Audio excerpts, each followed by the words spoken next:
Hello friends, मैं हूं मिथिलेश कुमार और आपका स्वागत करता हूं उदित एकेडमी के यूट्यूब चैनल पे। जैसा कि आपको पता है कि यूपी पॉलिटेक्निक ग्रुप ई यानी डी फार्मा एंट्रेंस एग्जाम की तैयारी के लिए हम लोगों ने बायोलॉजी का 500 प्लस प्रश्नकाल सीरीज चलाया रखा है, जिसमें कि 14th वीडियो है। और आज के 14th वीडियो में 12th क्लास बायोलॉजी का एक अच्छा सा चैप्टर, छोटा सा चैप्टर लिया है, क्रम विकास, जिसको हम लोग इवोल्यूशन बोलते हैं। ठीक है। और इस चैप्टर का वेटेज कुछ ज़्यादा नहीं है, लेकिन हाँ, 1 से 2 क्वेश्चन, एक आध क्वेश्चन आपके एग्जाम में आएगा। कोई चैप्टर छूटता नहीं है। अगर कम से कम एक क्वेश्चन आपके एग्जाम में आएगा, और अगर सिलेक्शन चाहिए तो वो एक क्वेश्चन भी बहुत ज़्यादा इंपॉर्टेंट है। ठीक है, बायोलॉजी का। और इस वीडियो को लाइक कर दीजिए। लाइक टारगेट है 35। ठीक है, तो चलिए हम लोग स्टार्ट करते हैं टॉपिक। देखिए, सबसे पहले आपको समझना पड़ेगा कि क्रम विकास क्या है। तो नाम में ही सब चीज़ दिख रहा है कि क्रम विकास, क्रमिक विकास हुआ। जैसे जैसे धीरे धीरे विकास होते गया और हम लोग इंसान कुछ इस टाइप का बनते गए।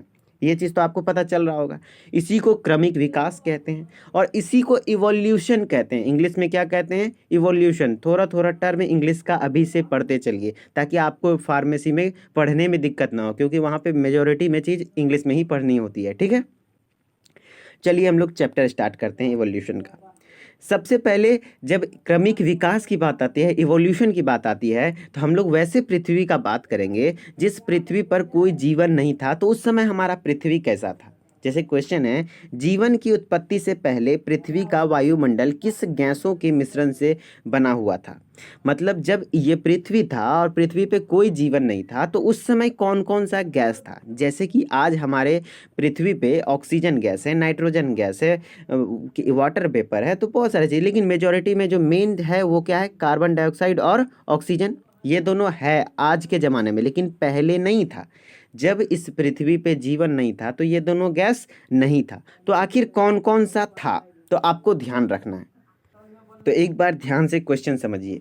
जीवन की उत्पत्ति से पहले पृथ्वी का वायुमंडल किस गैसों के मिश्रण से बना हुआ था? ठीक है, ये ऑप्शन नहीं है, उसका एक्सप्लेनेशन है।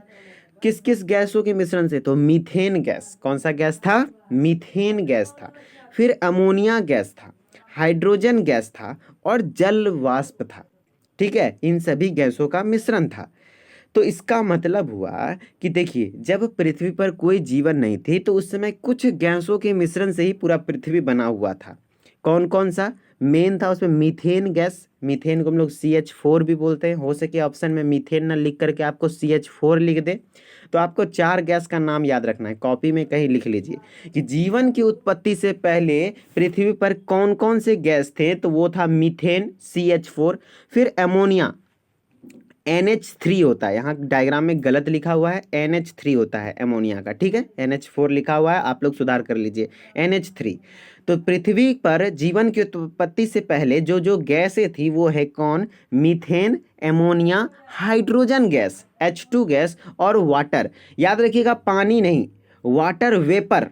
क्या? Water vapour.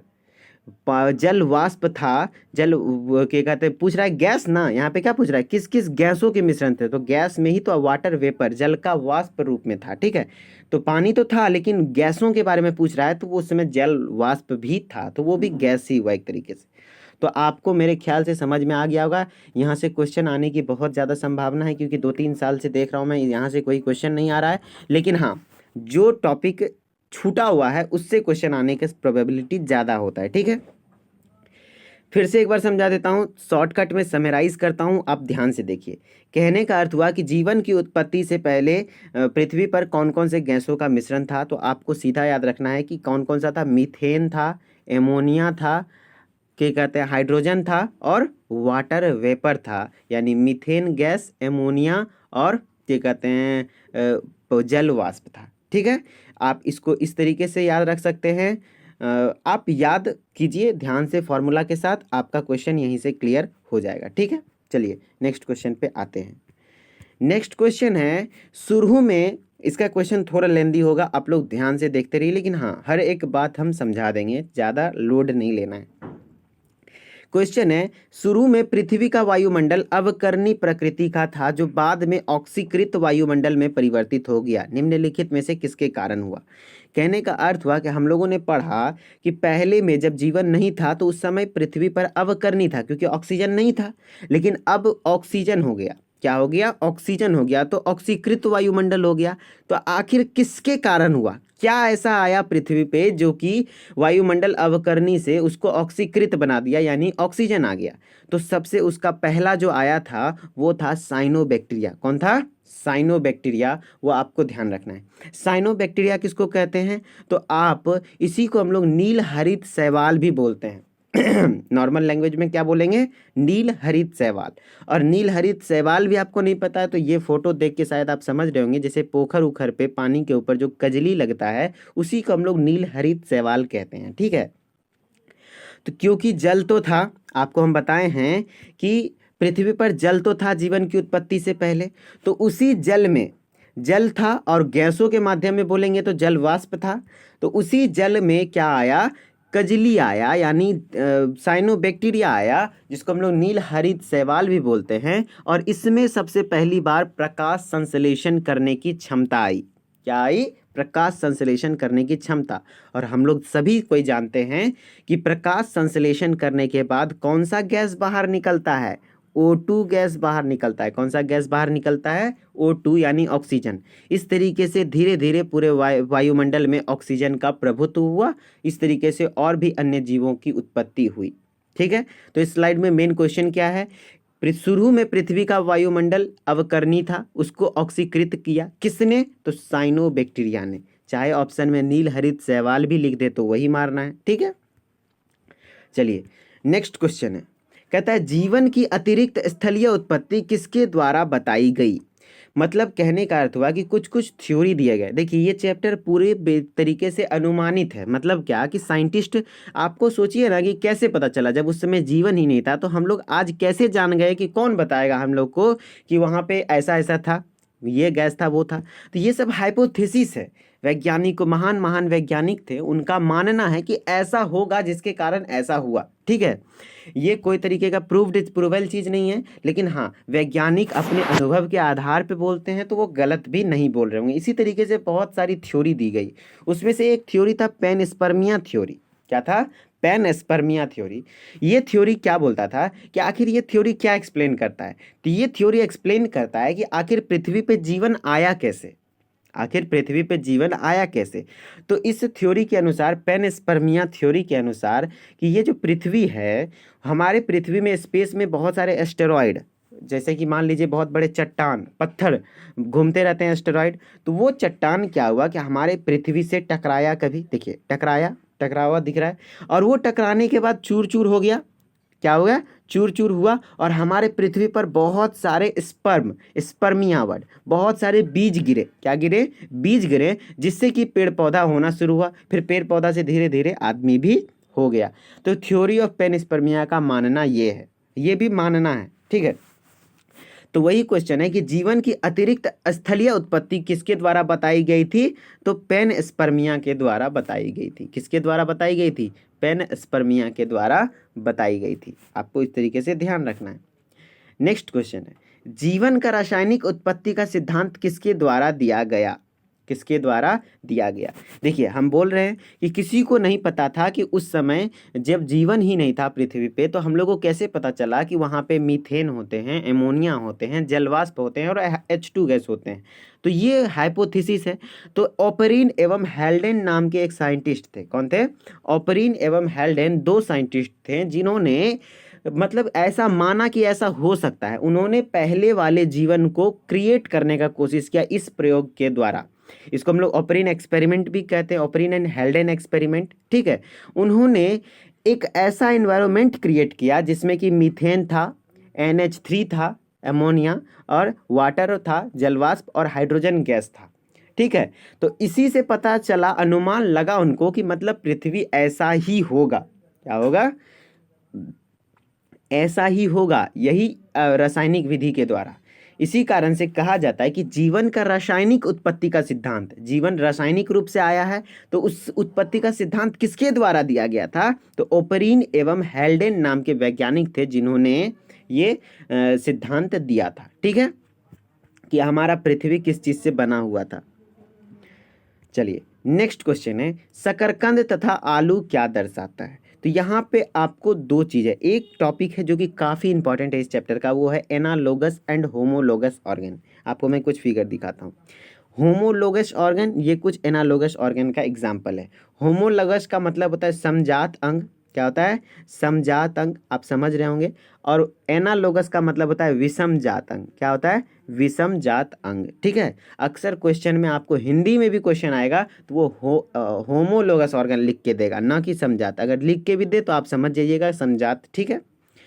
समजात अंग और विषमजात अंग क्या होते हैं, देखिए आपको इसमें अंतर पहचानना है। कैसे हम लोग जानेंगे कि वो होमोलोगस ऑर्गन है और ये एनालोगस ऑर्गन है, ठीक है। आपको क्लियर करके समझाते हैं, ये चीज़ थोड़ा ध्यान से समझना है। एक सेकेंड, होमोलोगस ऑर्गन क्या होता है, एनालोगस ऑर्गन क्या होता है, सब क्लियर हो जाएगा, कीप पेशेंस। देखिए होमोलोगस ऑर्गन और एनालोगस ऑर्गन, ये कुछ होमोलोगस के डायग्राम है, ये कुछ एनालोगस के डायग्राम है। आपको मैं एक ट्रिक बताता हूँ, क्या, कि जिसका काम सेम हो, काम सेम हो, जैसे कि क्या, तितली में पंख, उड़ना काम है। कौवा में क्या कहते हैं, या फिर कोई भी पक्षी का पंख उड़ने का काम है। चमगादड़ में भी वो पंख क्या काम आता है, उड़ने का काम आता है। अगर काम सेम हो तो एनालोगस होता है, क्या होता है, एनालोगस, विषम जातीय अंग। ध्यान रखिए, कहीं पे कॉपी में नोट डाउन कर लीजिए, अगर पहचानना हो, एग्जामिनर पूछ दे तो आपको उसके काम के बारे में सोचना है कि आखिर उसका काम क्या है। अगर उसका काम डिफरेंट है, सेम है, क्या हो, सेम है, एक ही काम है, जैसे कि पक्षियों में उसका पंख उड़ने का काम करता है, तितलियों में उसका पंख उड़ने का काम करता है, चमगादड़ में भी उसका पंख उड़ने का काम करता है, इसका मतलब वो एनालोगस ऑर्गन होता है, ठीक है।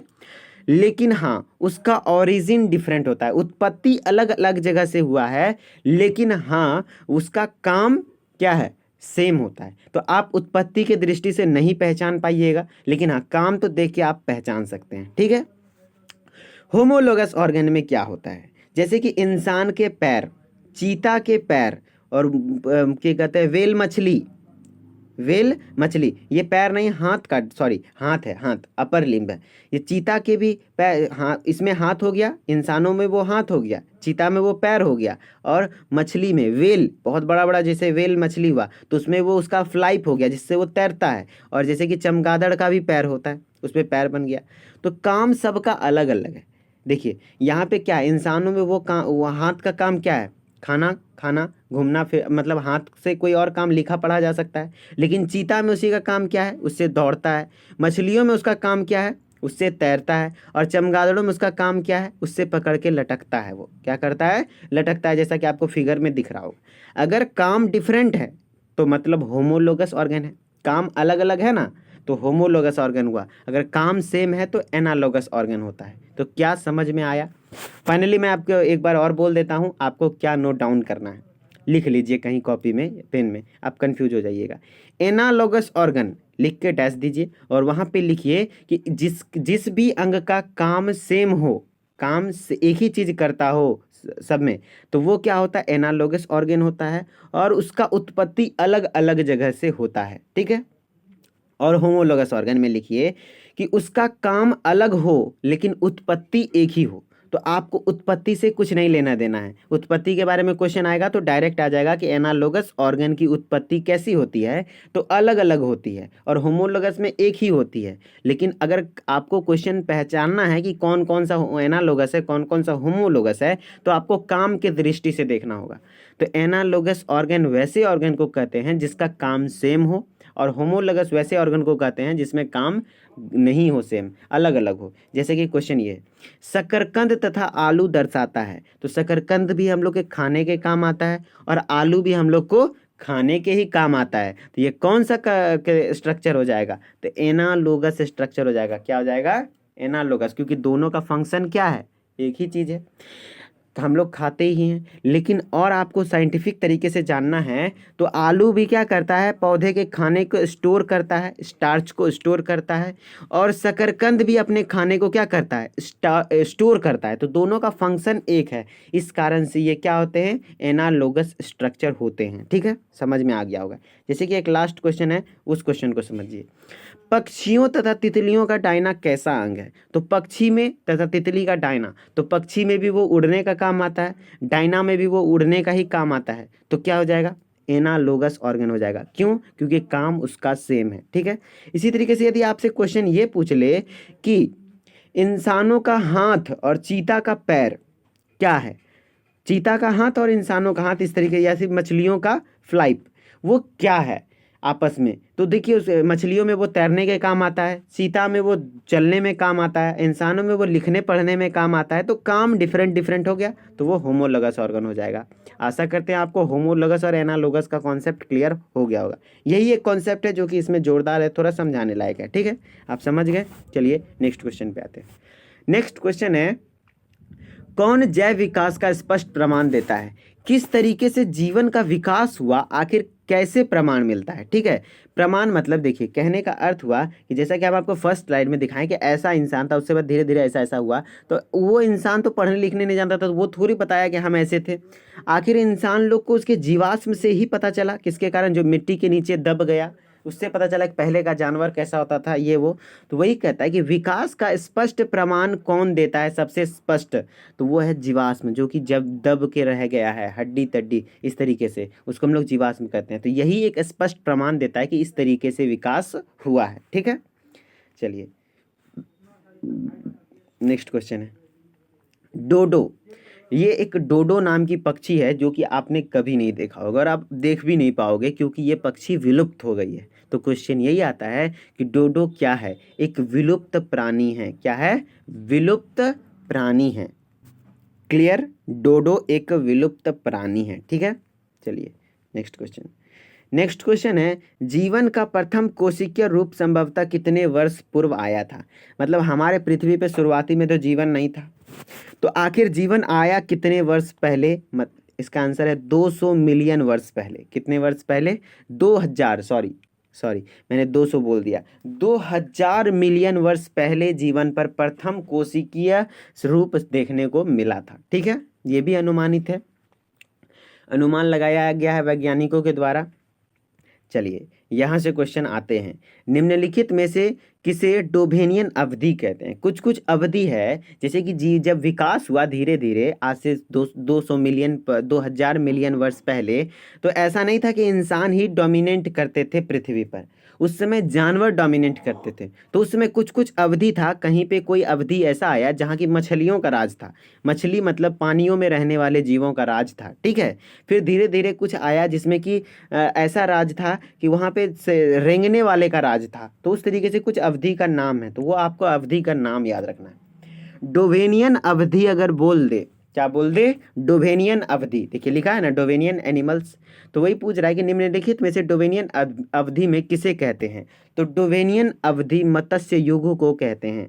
इस अवधि में मेनली कौन पूरे पृथ्वी पर डोमिनेंट था, मतलब सबसे ज़्यादा प्रभुत्व था, तो वो था मत्स्य युग का। जितने भी पानी में रहने वाले मत्स्य ग्रुप के थे, सबको डोवेनियन अवधि माना जाता है।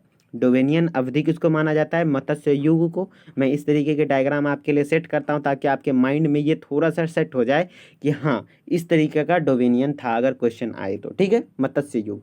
उसी तरीके से नेक्स्ट क्वेश्चन आता है कि सरीसृप का स्वर्णकाल, मतलब कौन सा ऐसा एरा आया, कौन सा ऐसा समय आया जिसमें कि सरीसृप को बहुत ज़्यादा इंपॉर्टेंस दिया गया। सरीसृप किसको कहते हैं? जैसा कि आप देखते होंगे सांप जो कि घिसक के चलता हो, जो रेंग के चलता हो, ठीक है, शरीर से सट, जमीन से सट के चलता हो, उसको हम लोग सरीसृप में मानते हैं। ठीक है, जैसे छिपकली, तो ये सब सरीसृप हुआ। तो सरीसृप का स्वर्ण काल मतलब कब ऐसा था? जैसे डोवेनियन काल था, उसमें मत्स्य का स्वर्ण काल था, उसी तरीके से सरीसृप का स्वर्ण काल तो मिजोइक एरा नाम से था। क्या था? मिजोइक एरा। और आप ध्यान से देखिए, एरा का स्पेलिंग गलत है, ERA होता है। क्या होता है? ERA। टाइपिंग गलत हो गया है, यहाँ पे भी हो जाएगा ERA, ये नहीं लिखेंगे, ERA होता है। ठीक है, सरीसृप का स्वर्णकाल, देखिए ये एक ऐसा स्वर्णकाल था, खाली मतलब धरती पे क्या था? मेनली सरीसृप था। डायनासोर भी सरीसृप के अंतर्गत आता था, स्नेक सांप भी, मगरमच्छ भी, छिपकली भी। तो आप देख सकते हैं कि किस तरीके से ये सरीसृप का स्वर्णकाल पता चल रहा है ना। कौन सा था? मिजोइक एरा। कौन सा था? मिजोइक एरा। उसी तरीके से क्वेश्चन आता है उभयचर जीवों, जो कि पानी में भी रह सकता है और पृथ्वी पर भी, धरती पर भी रह सकता है, उसी को उभयचर कहते हैं। तो उभयचर जीवों का वर्चस्व किस अवधि में रहा? तो कार्बोनीफेरस नाम का एरा था। देखिए आपको दिखाते हैं डायग्राम, ये देखिए कार्बोनीफेरस का डायग्राम है, यहाँ पे पानी है और यहाँ पे जमीन है। वो देखिए जमीन पे भी रह रहा है, फिर थोड़ी देर बाद पानी में भी चला जाएगा, तो इसी को हम लोग क्या कहते हैं? उभयचर। और इसका मेन काल क्या कहलाया? Carboniferous era. यहाँ पे एरा का स्पेलिंग सही है, कार्बोनीफेरस एरा। ठीक है, तो आपको कुछ एरा के नाम है, डोवेनियन अवधि, मत्स्य युग, ठीक है, लिख के रख लीजिए। मिजोइक एरा, सरीसृप युग, और कार्बोनीफेरस एरा तो उभयचर युग। ठीक है, इस तरीके से आप थोड़ा सा याद रख लीजिए। मैं बोल रहा हूँ कि हाँ देखिए क्वेश्चन क्या आया था, ये आपके एग्जाम में आया हुआ है।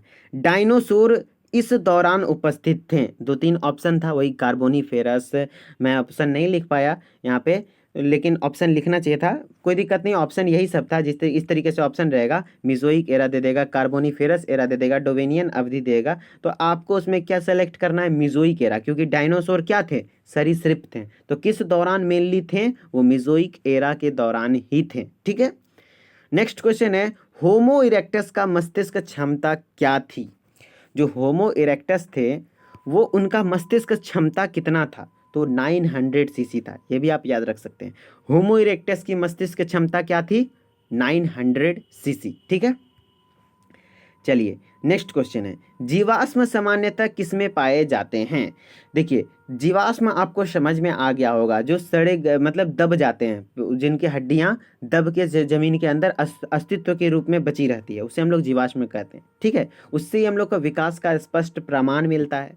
तो आखिर वो जीवाश्म किस चट्टानों में फंसे रहते हैं या फिर दबे रहते हैं? तो वो है तलछटी चट्टान। कौन सा है चट्टान? तलछटी चट्टान। आपको ध्यान में रखना है, कौन सा चट्टान? तलछटी चट्टान। ठीक है, चलिए नेक्स्ट क्वेश्चन है पक्षियों तथा तितलियों का डायना किस अंग का कैसा अंग है? तो मैं बोल रहा हूँ कि जिसका काम सेम हो वो एनालोगस ऑर्गन कहलाता है। क्या कहलाता है? एनालोगस। तो पक्षी और तितली का डायना दोनों का काम है उड़ना, तो वो हो जाएगा एनालोगस ऑर्गन। तो कैसा लगा? और हाँ आपको फिर से बता दें एक बार कि यदि आप सिलेक्शन चाहते हैं तो आपको 250 प्लस मार्क्स लाने पड़ेंगे। ठीक है, कितने मार्क्स? 250 प्लस। देखिए गौर से सुनिए थोड़ा देर, 250 प्लस। ठीक है, 250 प्लस के लिए आपको क्या करना है? बायोलॉजी जो मैं करवा रहा हूँ वो आप करते जाइए और थोड़ा बहुत एनसीईआरटी साथ साथ पढ़ लीजिए। लेकिन फिजिक्स केमिस्ट्री के लिए क्या करना है? क्या फिजिक्स के लिए भी एनसीईआरटी लेके बैठ जाएं, केमिस्ट्री के लिए भी लेके बैठ जाएं? नहीं, आपको फिजिक्स केमिस्ट्री के लिए एनसीईआरटी अभी मैं सजेस्ट नहीं करूंगा कि पूरा एनसीईआरटी पढ़िए। आपको मैं सजेस्ट करूंगा कि वैसे चीज़ पढ़िए रेलेवेंट, जो कि चुना हुआ, जिससे सवाल रिपीट होते हैं। आप फिजिक्स केमिस्ट्री थोड़ा बहुत भी अच्छा कर लीजिएगा, बायोलॉजी बहुत अच्छा कर लीजिए, तो आपका सिलेक्शन हो जाएगा। ठीक है, कट ऑफ कुछ ज़्यादा नहीं, 250 260 तक में हो जाएगा आपका सिलेक्शन। तो आपके लिए ठीक इसी तरीके से जो आपके एग्जाम पॉइंट ऑफ व्यू से इंपॉर्टेंट हो और कम समय में तैयारी के लिए हम लोग व्यवस्था किए हैं। क्या करना है आपको? उदित फार्मेसी क्लासेस नाम से ऐप है, उस ऐप को इंस्टॉल कीजिए और वहाँ पे basic solution of D pharma entrance exam नाम से कोर्स है, उस कोर्स में इनरोल होइए। उस कोर्स में आपको क्या मिलेगा? Chapter wise handwritten notes, चाहे वो बायोलॉजी हो, फिजिक्स हो, केमिस्ट्री हो, मैथ हो, समझे, सारे सब्जेक्ट का चैप्टर वाइज नोट्स मिलेगा। जितना आपके एग्जाम में आता है उतना ही पढ़ाएगा। प्रीवियस ईयर एमसीक्यू मिलेगा। ठीक है, प्रीवियस ईयर एमसीक्यू, जैसे आप ये अनुमान लगा सकते हैं, कैसा अनुमान, क्या देख के आपको पता चल जाएगा कैसा क्वेश्चन आता है। फिर ऑनलाइन टेस्ट भी करवाया जाएगा एग्जाम से पहले, और काउंसलिंग तक हम लोग हेल्प करेंगे। अगर कोई कोर्स लेने में प्रॉब्लम हो रहा है तो आप इस नंबर पे ऑलवेज कांटेक्ट कर सकते हैं, आपका हेल्प किया जाएगा। और कोर्स प्राइस बहुत ज़्यादा नहीं है, मात्र 299 है।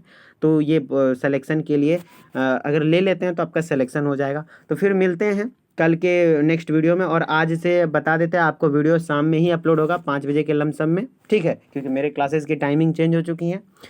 तो फिर मिलते हैं नेक्स्ट वीडियो में। आप लोग इसी तरीके से वीडियो को लाइक कर दीजिए और एक अच्छा सा कमेंट कर दीजिए अगर समझ में आया तो। फिर मिलते हैं नेक्स्ट वीडियो में। Okay bye.